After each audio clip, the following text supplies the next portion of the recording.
back, everyone. That's right. You guys ready for another video? It is almost 2018. It is my favorite holiday. If you guys want to know what my favorite holiday is, because that matters a lot to you guys, it is New Year's. And the reason why it is because you basically go from one year to another. I know, it sounds very stupid to say that, but I've always liked the fact that you wake up one day and then the next day, or you stay up all night and then the next day is pretty much the new year. I think it's pretty exciting. I don't think people understand how cool that is. Fizzy water, it's very good. All right, so today's video is about 2018 predictions. I'm going to keep it as a top 5. There's probably a ton of topics I can talk about, but I'm not going to go through everything because it just would, you guys would probably sit around and get bored, unsubscribe, and then subscribe again, and then unsubscribe, and then just talk about me on Reddit. You know, it doesn't really matter. All right, so I have this top 5 video prediction, and I have listened to all of you. I have wrote it down on a piece of paper. And I am still on vacation, but I'm still working hard to provide you guys with quality, I gotta focus here, quality content. Adult, mature, normal content. Actually, PG content, all right? Here we go. Okay, so number 1 question I get a lot is, will Wizards of the Coast bleep it up? Bleep. Do you know what that is? Meaning mess it up. Wow, this is a good topic. As you guys know, in 2017, Wizards reprinted everything they could. Or no, they've reprinted a lot of different cards. They've introduced 2 master sets. And essentially has caused a stir in the industry because of the low, crappy performance of iconic masters. It is by far the worst performing master set ever created. And in fact, in this test of time, it's probably going to be even one of the worst just sets in general Wizards has created. Maybe people will argue, well, it was kind of a marketing issue. They, released it at HasCon. They didn't do the typical spoiler thing they did before. I don't really care, but the set itself, release, it doesn't matter. The set was a blunder. It was the worst ever production ever. So I wonder, is 2019 going to be the continuation of blunders? Or is it going to be maybe a turnaround that's going to go, the market's going to go straight up in the air, like this? What do you guys think? This or that? This or that? This or that? Or it's going to be like this. I don't know. This is what I do know. This is my prediction. People keep talking about Wizards not printing cards. The reality is they're always going to reprint cards. They are a card manufacturing company. They make all their revenues on printing cards. Why would they stop printing cards? I don't understand why people think that. I don't know why you think that Wizards will not print cards. They have to print cards. They have to sell packs. It's just the way it goes. All right, so let's just assume that they're going to print a crap load of cards. That will never end. The other question is Wizards going to mess up? It's a multiple fold question. Is the cards going to curl like this? Or are they going to be even Steven, nice and even, as they should be? I think that the card quality is such a big issue that happened this year, 2017, they're not going to allow it to mess up. They have to make sure the damn quality has to be good. If it's not good, it is going to be a crap storm. Someone's going to get fired. Someone's going to get fired. Do you understand me? Fired. All right. Tell you, that right there card quality, vendor relationship of Card Monday, whatever the heck they're doing there, it needs to be corrected. It will be corrected. Will Wizards mess up the Grand Prix circuit in terms of the relationship of Channel Fireball? What does that mean? Well, Wizards and Channel Fireball actually is now the preferred tournament organizer. For those of you who don't understand that, Wizards contracts to tournament organizers around the nation, around the world, to host tournaments. The tournament organizer, like Channel Fireball or Star City Games, they basically would create, manage the venue, do some of the marketing. Wizards would provide basically some of the prize pool, the marketing materials, whatnot. It would be a collaboration, but the tournament organizer is in charge of all the judges, everything, the website, everything. So in 2018, it is the first time Channel Fireball is going to be the all-exclusive tournament organizer for all of Magic the Gathering events in terms of Grand Prix. So is this going to be a big mess up for Wizards? Is this going to be a total blunder? I have to tell you, I'm actually kind of choppy on this issue. Don't get me wrong, I really think Channel Fireball is exceptional. John Sassow, President and CEO, if you watch these kind of videos, if you watch their Magic TV, they like to say his title quite a bit. John Sassow, President and CEO of ChannelFireball.com, professional, stand-up guy. I think he's going to do a great job. I think they're going to do a great job combining these type of events and unifying their, they have a very professional environment, a great place for gamers to come and play. My concern is that, is it enough to grow Grand Prix, attendance? Are people still going to spend money, additional money, wallet fatigue, right, from all the sets that we have and come travel to these events and actually play in tournaments? Are these people going to be, willing to, spend money on artists and come to these events and be excited? I have my reservations about it. I don't know if it will. I actually think that the community has suffered a lot in 2017 with so much wallet fatigue. Wallet fatigue, guys, is basically when you're dead broke and you're basically in debt buying all these Magic the Gathering products, and your luxury spend is now you're choosing what you're spending. You are saying, oh, you know what? Explorers Ixalan, what's that? Okay. Dominaria, what's that?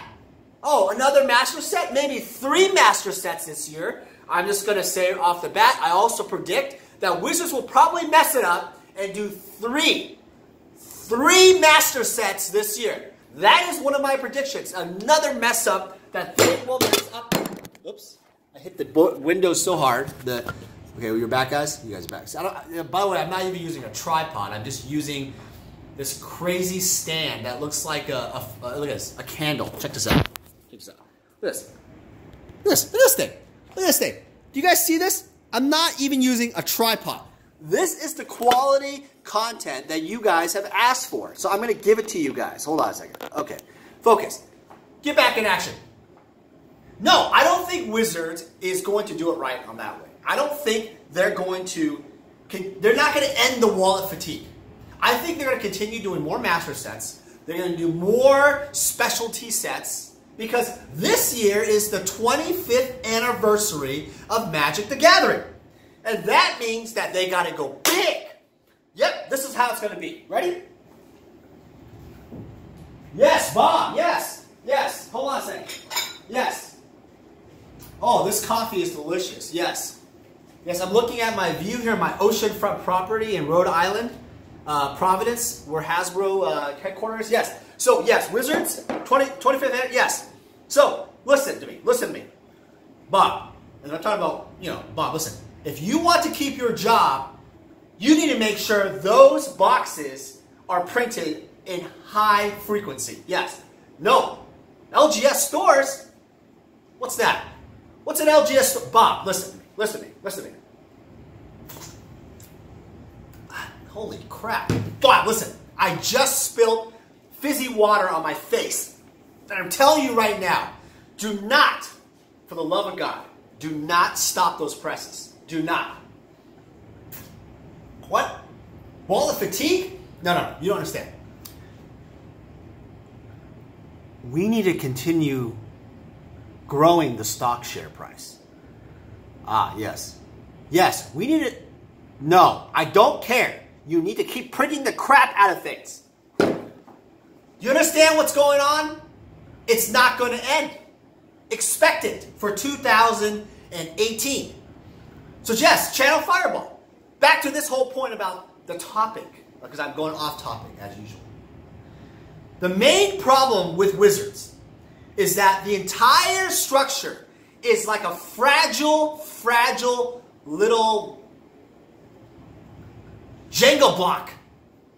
Currently, the state in 2017, it's gotten so fragile, you just pull a little bit wrong and it's going to crash. That's right, it's going to crash. I really feel that even though Channel Fireball is going to do a great job hosting these tournaments, I feel like there's going to be a problem, another signal sign, maybe bad attendance, a warning sign, because there's going to be a Grand Prix Las Vegas this year in 2018. And there might be a problem, a blow up in attendance. And you bet your bottom dollar that if the attendance is it's much lower than you expected, in like a GP Las Vegas or something, that is a warning. Warning! All right, I talked for like 10 minutes or 12 minutes about this topic. There's enough to talk about this where I could bramble on for hours. But let's continue with the top 5. All right. 2018 prediction. Number 2. Will Mishra's freaking workshop be restricted? Mishra's workshop. What is that, guys? That is a reserveless card, a highly collectible reserveless card that has been used in a vintage deck, 4 of, and those are the top 3 reasons why it will never be restricted. Oh, never, never, all blue deck players, come kill me. Shoot me with your spells. Listen to me right now. Look at this, this is pretty cool. Like I'm Jace the Mind Sculptor. All right, listen. Workshop decks are not, Mishra's Workshop will not be restricted because it is one of the pillars of vintage. It is too iconic at this point. Too much money that's been invested in the card for Wizards to play a game and basically manipulate the market. It's not that I don't think Mishra's Workshop's the issue. I really feel that artifact decks in general have too much firepower lately. There's been a lot of great sets like in Kaladesh. Walking Ballista, I mean, that card is retarded. That card should be restricted. That card should be restricted. There's other cards that should be restricted that help workshop decks, not the land. The land is only good for casting workshops or casting artifacts. It doesn't pay for upkeep costs. So a card like Energy Flux basically screws the whole deck up in many ways, right? So it's not that workshops are the problem.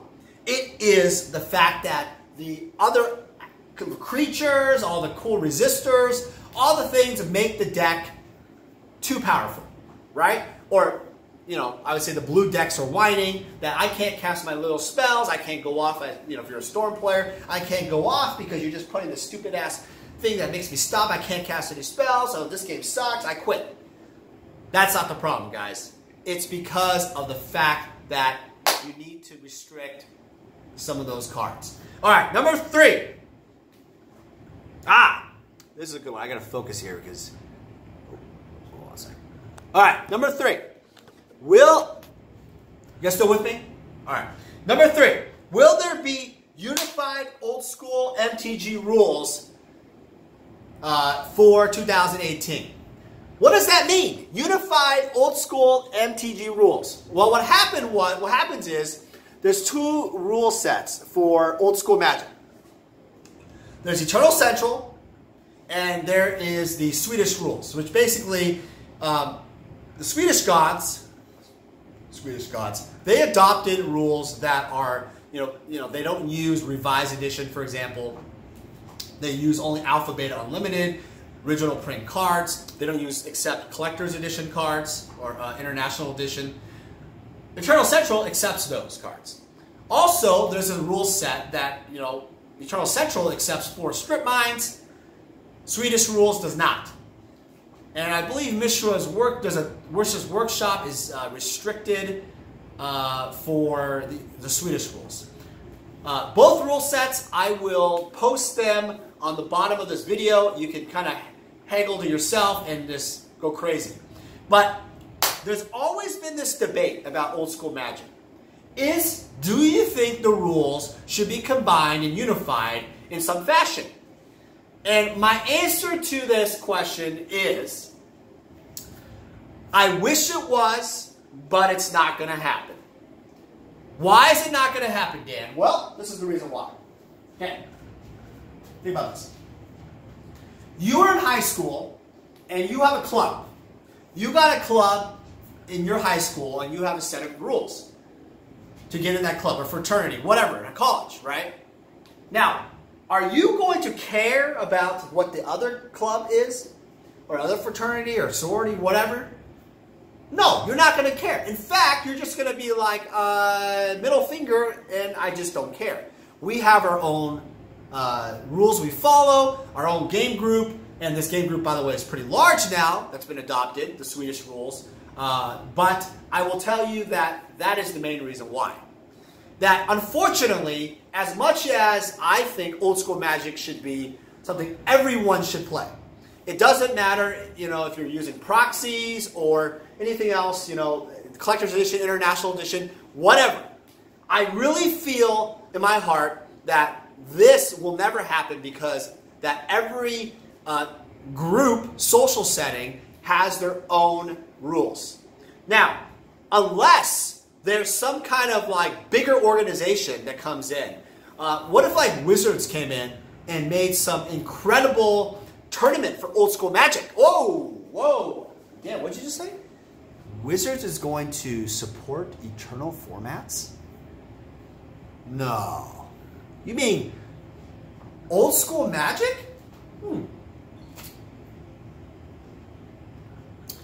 That's going to be a sanctioned, it's a sanctioned side event, but a sanctioned something tournament-ish, maybe Eternal Weekend, or maybe they start doing some special prize pool like a Black Lotus. I don't know. If theoretically, I think this is a stretch, maybe in time. Not 2018, by the way.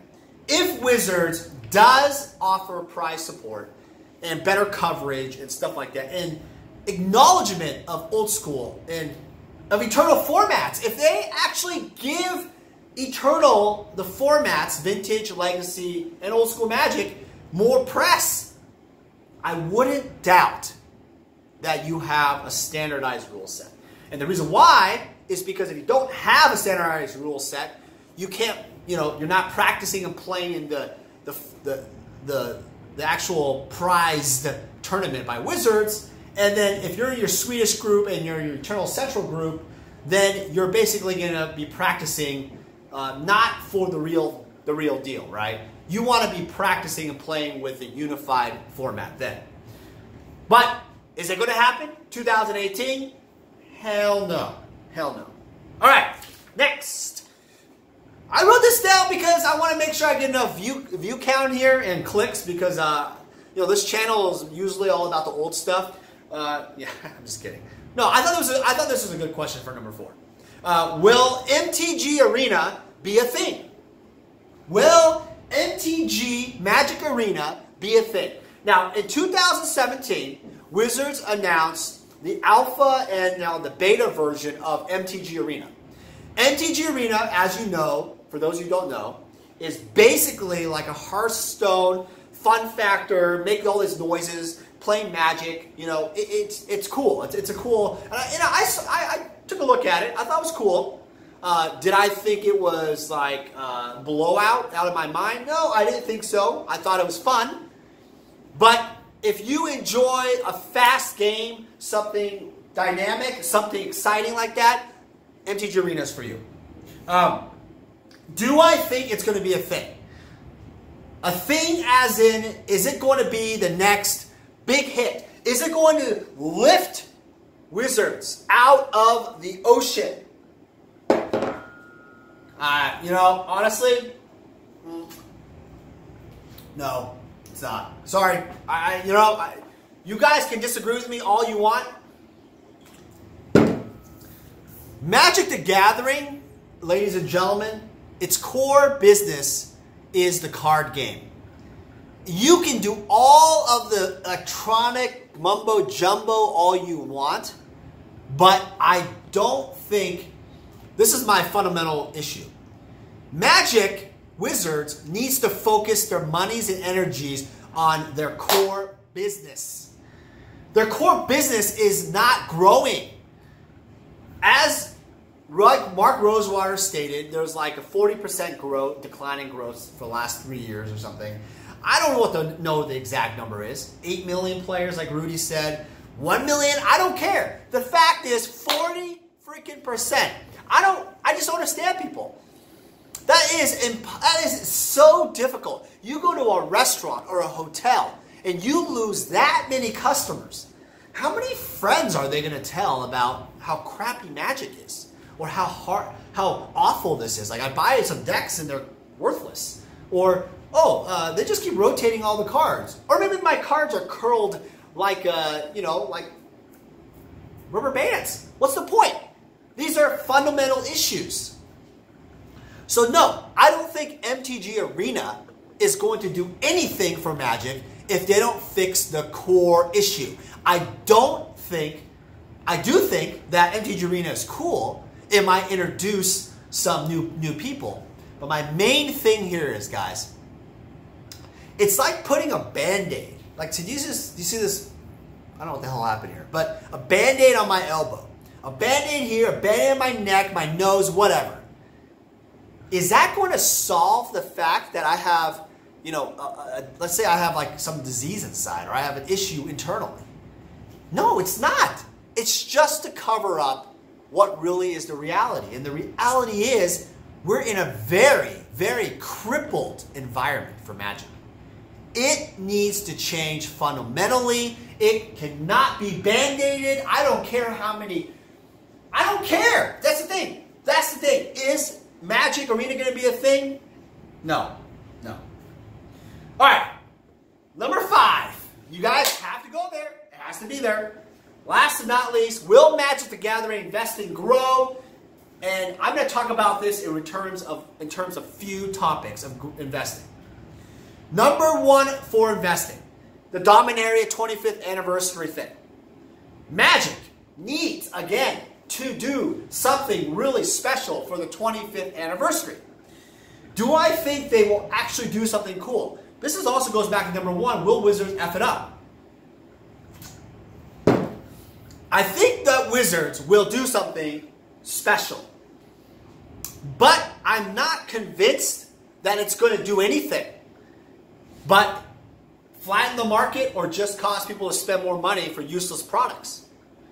Wow, Dan, that's rude. You're really rude today, Dan. I know, I'm very rude today. I got it. Listen, I can't tell you guys that the problem here is Magic investing is not existent in the standard modern environment at all, even some of the legacy cards. The reprint market has destroyed the secondary market for those. You will not make anything if you buy the boxes. I mean, I don't even have to give you examples. Look at all your cards. Ask yourselves, has the cards gone up in value? Ask yourselves, has any of the cards come in value? Yes, they have not. Yes, answer your question. So, I'm telling you, Magic investing, it's gone. It's dying, right? The new cards, it's dead. Now, the only thing that I can say positively, and I'm not just selling you, I'm being honest, is that reserve list cards, old school Magic cards, for 2018 will continue to grow, will continue to go up. I mean, I'm actually more like excited to see what card will just go up again that we thought that would never go up, and it did. I'm actually more excited to see what crazy, crazy cards that will spike up and give us that roller coaster. It's a healthy fear. It's a healthy love. It's a healthy, excitement. I don't have that same excitement for the new sets. I don't think the new sets are going to produce the wow factor that Wizards needs. I don't see it. And that is why I think Magic investing for the new stuff is just as good as this piece of paper. It's crap. All crap. You might as well just wipe this. Wipe your snot. Listen everybody, listen. Happy holidays, Happy New Year. If you have watched this entire video, I want you to know something. I may have been very negative in this video, but I'm actually being very honest. I want Magic to be just as successful as everybody else does. I want it to be the coolest thing ever. And I think it's still a really great game. I love drafting the Unstable set. It was great. I think there's some great potential. But I have a very huge concern as not only a Magic community member, as an investor, but I feel like Wizards of the Coast needs to really do something, not just short term, but long term, to kind of engage with the community better. I think Wizards needs to go and develop the LGS market, the younger player market, get involved with the root of what Magic is. The people that, are still playing old school now, there's a reason why they still meet the artists and get their cards signed by, prints. I think it starts with the art. I think that's missing in this Magic world, in the world we have here, is there's no collectability. There's no introduction of just the coolness of the cards, of set collecting, also the gaming. You don't go to the kids. You don't teach the kids. The LGS stores, a lot of stores, are not a welcoming environment. And there's no control. There's no a quality control of the stores. So how do you expect people to come in and feel safe, to feel wanted, to go and play? It doesn't matter what you release. It doesn't matter how cool your sets are, which, by the way, some of them are really cool. It doesn't matter. All these things that I already mentioned in this video, it doesn't matter if you're not willing to look at the fundamentals and change them. All right, guys, as usual, put in the comments below if you think I'm a jerk or you think I'm crazy. No, seriously, if you think I'm wrong, am I right? I read all the comments. I'll respond to most of them. Honestly, I really feel passionately that we need to make a change for 2018. And I hope to see you guys at some of these Grand Prix. I'm going to Grand Prix London, end of January. If you live in that area, please message me. I want to meet you. Okay, I'll probably have my camera there, so let me know. And let's play some old school Magic. And maybe I'll play, some newer formats like a draft or something. But I'm going to tell you guys, I'm really excited to meet you guys. This year's going to be great. I'm going to do as much traveling as I can with baby Nick. And I hope you guys learned something from the video and were a little entertained. Happy New Year, everybody. Happy flippin' New Year.